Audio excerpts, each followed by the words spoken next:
ইউনূস সরকারকে উৎখাত করতে সব ধরনের প্রচেষ্টায় চালিয়েছে উগ্র হিন্দুত্ববাদী নেতা ভারতের প্রধানমন্ত্রী নরেন্দ্র মোদী।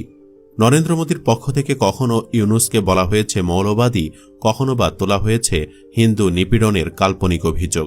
গুজব ছড়াতে উন্মাদ ময়ূখ রঞ্জন থেকে শুরু করে রয়টার্স কেউই বাদ যায়নি ইউনূসকে ক্ষমতাচ্যুত করতে। নরেন্দ্র মোদী ভেবেছিল ভিসা বন্ধ করে দিলে মনে হয় ডক্টর ইউনূস তার পা ধরতে আসবে, কিন্তু ইউনূস প্রমাণ করেছেন কেন তিনি নোবেল বিজয়ী। আর নরেন্দ্র মোদী যে চাপ বিক্রেতা, সেই চাপ বিক্রেতায় থেকে গেছেন। ইউনূসের কূটনৈতিক চালে ধরাশায়ী হয়েছেন মোদী। উল্টো এখন চরম বিপাকে পড়েছেন মোদী। ইউনূসের কাছে নত স্বীকার না করলে ভয়ঙ্কর সব বিপদ অপেক্ষা করছে তার দেশের জন্য। এই মুহূর্তে ইউনূসকে আব্বা না ডাকলে ভারতের কি কি সমস্যা হবে সে বিষয়ে আলোচনা করব আমাদের আজকের ভিডিওতে। চলুন একে একে দেখে নেওয়া যাক ভারতের সমস্যাগুলো আসলে কি। নাম্বার 1, অর্থনৈতিক দিক দিয়ে দেউলিয়ার শঙ্কা ভারতের। শেখ হাসিনাকে যদি ভারত ফেরত না দেয় তাহলে সম্পর্ক ভালো হবার পথ নেই। বিশেষ করে শেখ হাসিনা ভারতে বসে নানাভাবে যে ধরনের উত্তেজনা সৃষ্টি করছেন সেটা বন্ধ না হলে প্রতিবন্ধকতা বাড়বে, আর প্রতিবন্ধকতা বাড়লে ক্ষতিটা ভারতেরই বেশি। বিশ্লেষকদের অভিমত, বাংলাদেশ ও ভারতের সম্পর্কে ভারতেরই বেশি স্বার্থ সংশ্লিষ্ট নানা গুরুত্বপূর্ণ বিষয় রয়েছে। 2023-24 সালে ভারত ও বাংলাদেশের মধ্যে মোট বাণিজ্যের পরিমাণ ছিল $18 বিলিয়ন। এর মধ্যে বাংলাদেশ শুধু $4 বিলিয়ন বাণিজ্য করেছে এবং বাকি $14 বিলিয়ন বাণিজ্য হয়েছে ভারত থেকে। মানে ভারতই অর্থনৈতিক দিয়ে বাংলাদেশের ওপর বেশি নির্ভরশীল। ভারত যেহেতু বাংলাদেশকে চাপে রাখতে চাইছে, ইউনূস ভারতকে পাশ কাটিয়ে অন্য দেশের সাথে বাণিজ্য বৃদ্ধি করছে। পাকিস্তান থেকে মালামাল আসছে, অন্য বিকল্প দেশ থেকেই পণ্য আমদানি করছে বাংলাদেশ। এই অবস্থা চলতে থাকলে ভারতের $14 বিলিয়ন বাণিজ্য কমে $4 বিলিয়নে চলে আসতে পারে, যেটি ভারতে অর্থনীতির উপর বিশাল বড় ধাক্কা। তাই এই মুহূর্তে নরেন্দ্র মোদীর বাংলাদেশের কাছে নত স্বীকার করা ছাড়া উপায় নেই। নাম্বার 2, বেকার হতে পারেন বিরাট সংখ্যক ভারতীয়। 26 লাখ ভারতীয়কে বাংলাদেশে চাকরি দিয়েছে হাসিনা, অথচ এদেশে কোটি কোটি যুবক চাকরি পাচ্ছে না। উল্লেখ্য, বাংলাদেশের বিভিন্ন প্রতিষ্ঠানে চুক্তিভিত্তিক 26 লাখ ভারতীয় নাগরিক চাকরি করেন। দেশের বিভিন্ন রাজনৈতিক সংগঠন এমন দাবি করে আসছে বহুদিন ধরে। অভিযোগ ছিল শেখ হাসিনা সরকার তাদের বিভিন্ন প্রতিষ্ঠানের সুযোগ করে দিয়েছিলেন। বিশেষত হাসিনা সরকারের পতনের পর সম্প্রতি নতুন করে আলোচনায় আসে ভারতীয়দের চাকুরির বিষয়টি, যেখানে বলা হয় যে দেশে শিক্ষিত বেকার 26,40,000, সেখানে 26 লাখ ভারতীয় কিভাবে উচ্চ বেতনে চাকুরি করেন। তাদের বেতন হয় ডলারে। প্রতি বছর বাংলাদেশ থেকে প্রায় 5 বিলিয়ন অর্থাৎ 500 কোটি মার্কিন ডলার রেমিটেন্স ভারতে চলে যাচ্ছে। রেমিটেন্স আয়ে ভারতের চতুর্থ বড় উৎস বাংলাদেশ। কাগজে কলমে বাংলাদেশ নাম থাকলেও এতদিন দেশটাকে পুরোপুরি নিয়ন্ত্রণ করত ভারত। বিদ্যুৎ খাতসহ নানা সেক্টরে ভারতীয় বিনিয়োগ রয়েছে। নরেন্দ্র মোদী যদি বাংলাদেশের সাথে সম্পর্ক স্বাভাবিক না করে তাহলে এসব ভারতীয়দের যে কোনো সময় পাছায় লাথি দিয়ে এদেশ থেকে বের করে দিবেন ইউনূস। ফলে আরও $5 বিলিয়ন বার্ষিক আয় হারাবে ভারত।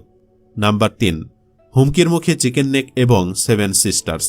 এছাড়া ভারতের জন্য একটা বড় দুশ্চিন্তার ব্যাপার হল শিলিগুড়ি করিডোর বা চিকেন নেক এলাকা।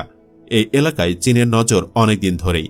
বাংলাদেশকে হাতে নিয়ে যে কোনো সময় এই এলাকা দখল নিতে পারে চীন, আর এর জন্যই ইউনূসের সাথে পাঙ্গা নিয়ে শান্তি নেই মোদীর। অন্যদিকে বাংলাদেশের মধ্য দিয়ে 7 সিস্টার্স খ্যাত রাজ্যগুলোর সঙ্গে একটা বিকল্প যোগাযোগ ব্যবস্থা চালু রাখাও ভারত জরুরি মনে করে। ইতোমধ্যে ডক্টর ইউনূস 2 দফায় 7 সিস্টার্সকে নিয়ে হুমকি দিয়েছেন। স্বভাবতই ঘুম হারাম হয়ে যাচ্ছে ভারতের। সব মিলে কূটনৈতিক তৎপরতার নেপথ্যে ভারতের উত্তর পূর্বাঞ্চল দিয়ে বাংলাদেশের প্রধান উপদেষ্টা ডক্টর ইউনূসের সাম্প্রতিক মন্তব্য, যা ভারতের কাছে কৌশলগতভাবে অত্যন্ত গুরুত্বপূর্ণ, শিলিগুড়ি করিডোরের নিরাপত্তা নিয়ে উদ্বেগ সৃষ্টি করেছে। পশ্চিমবঙ্গের এই সংকীর্ণ ভূখণ্ডটি উত্তর পূর্বের রাজ্যগুলোকে ভারতের মূল ভূখণ্ডের সঙ্গে সংযুক্ত করে এবং এর উত্তরে নেপাল, পূর্বে বাংলাদেশ ও ভুটান এবং উত্তরে চীন সীমান্ত। সম্প্রতি ডক্টর ইউনূস বাংলাদেশকে ভারতের এই অঞ্চলের 7টি রাজ্যের সমুদ্রে প্রবেশের ক্ষেত্রে একমাত্র অভিভাবক বলে মন্তব্য করেন। আর এর পরপরই চিকেন নেক অঞ্চলে ব্যাপক ভারী অস্ত্রশস্ত্র মোতায়েন করা হয়েছে। মানে ইউনূসের সাথে পাল্লা ধরলেই হাতছাড়া হয়ে যেতে পারে চিকেন নেক আর 7 সিস্টার্স। নাম্বার 4, ধসে পড়বে ভারতের পর্যটন শিল্প।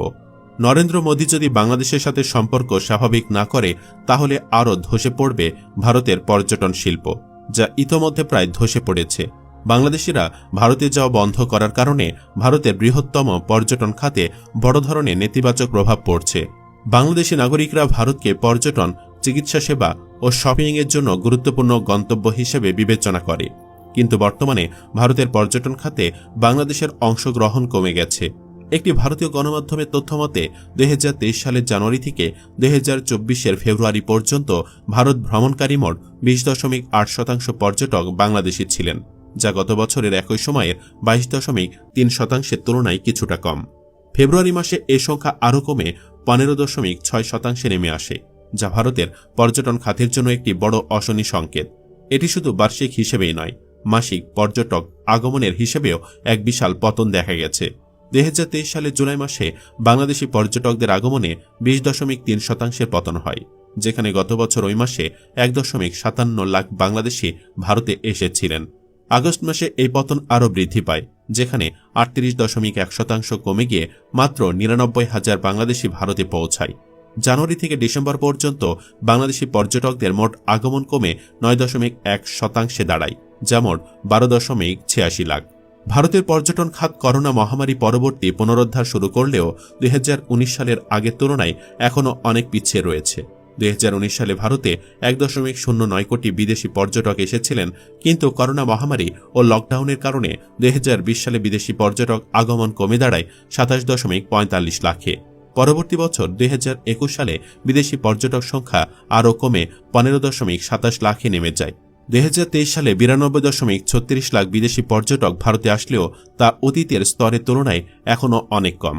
আর ধারণা করা হচ্ছে 2025 সালে পুরোপুরি ধসে যাবে ভারতের পর্যটন খাত। নাম্বার 5, ধসে পড়বে কলকাতার অর্থনীতি। বাংলাদেশি পর্যটক কমে যাওয়ায় কলকাতা নিউ মার্কেটের মতো অর্থনীতিতে নেতিবাচক প্রভাব পড়েছে কলকাতার মুকুন্দপুরের বেসরকারি হাসপাতাল পল্লীতে। আগে পর্যটক ভিসা নিয়েও এখানকার ডাক্তারের শরণাপন্ন হতেন বাংলাদেশিরা, তবে বর্তমানে ভিসা পাচ্ছেন না বাংলাদেশি রোগীরা। কলকাতার অন্তত 30 বেসরকারি হাসপাতাল বাংলাদেশিদের ওপর নির্ভরশীল। আছে হাসপাতাল নির্ভর স্থানীয় ব্যবসা বাণিজ্য, কমতি নেই আবাসিক হোটেলেরও। পাশাপাশি বাংলাদেশিদের ওপর নির্ভর করে গড়ে উঠেছে নিউ মার্কেট, যা বাংলাদেশি পর্যটকের অভাবে এখন বন্ধ প্রায়। সব মিলে প্রায় 1 কোটির বেশি কলকাতার মানুষ পরোক্ষভাবে নির্ভর করছে বাংলাদেশের ওপর। তবে চলমান ভারত বাংলাদেশ সম্পর্কের টানাপোড়েন বেশ ধাক্কা লেগেছে এখানকার অর্থনীতিতে।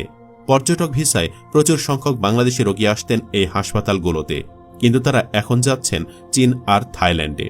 আর নিউ মার্কেটের পরিবর্তে বাংলাদেশিরা শপিং করছেন দেশেই, আর এতে কমেছে রোগী আর নিউ মার্কেটের কাস্টমারের সংখ্যা। ক্যামেরার সামনে মুখ খুলতে না চাইলেও নাম না করা হাসপাতালগুলোর শীর্ষ কয়েকজন কর্মকর্তা জানিয়েছেন, আগস্ট সেপ্টেম্বর থেকে পরিস্থিতি কিছুটা উন্নতি হলেও আগের মতো ব্যবসা নেই। বাংলাদেশি রোগী কমে যাওয়ায় সার্বিকভাবে আয় কমেছে 80 থেকে 90%।